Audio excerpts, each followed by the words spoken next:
Bonjour à tous, à toutes et aux autres. Aujourd'hui, je vous parle d'un sujet de tantra et notamment de la nécessité d'un cadre déontologique.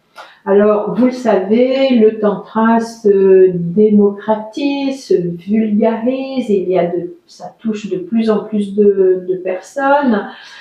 Au vu de la prolifération des offres. Et donc, il y a vraiment une nécessité maintenant d'un cadre déontologique pour les animateurs de tantra et surtout pour moi.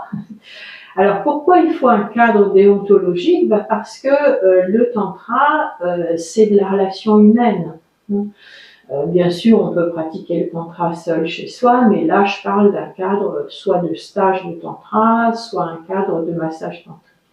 Donc, le tantra touche la relation humaine, donc nous devons de respecter cette relation humaine et de ne pas, je dirais, aller à tâtonnement et proposer une relation humaine expérimentale ou désordonnée.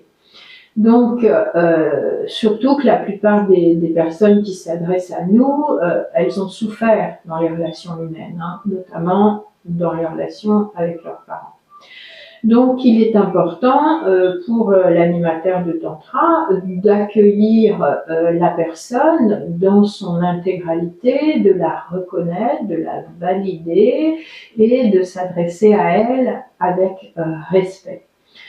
Ça implique que je n'exerce sur cette personne aucune pression, aucune intention de la manipuler, de la changer ou de lui asséner des vérités. Moi, mon rôle, c'est simplement, justement, de lui offrir un cadre et des expériences au cours desquelles la personne va pouvoir se rencontrer, se questionner, voire faire évoluer sa propre vérité. Et je ne me pose pas non plus comme une sorte de personne infaillible sur son piédestal qu'on ne peut pas remettre en question. Si il arrive que des stagiaires aient été impactés, activés par mes comportements, j'en discute et je le reconnais. Je ne suis pas infaillible.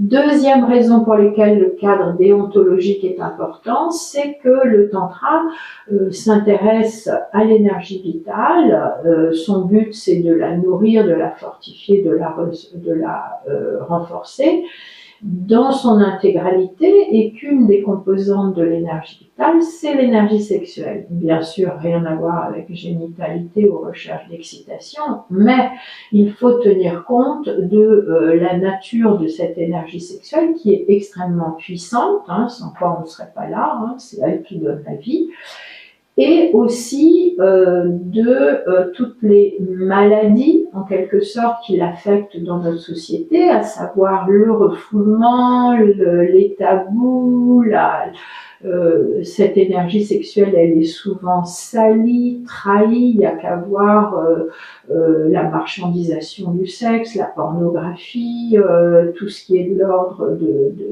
la diabolisation dans nos cultures.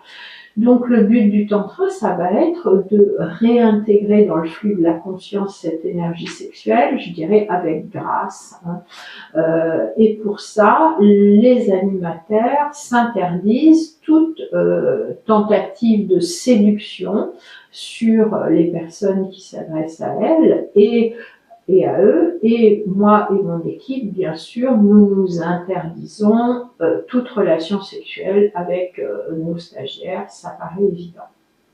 Et enfin, brièvement, dernier point pour lequel un cadre déontologique est nécessaire, c'est que j'ai à cœur de nourrir et de protéger le tantra.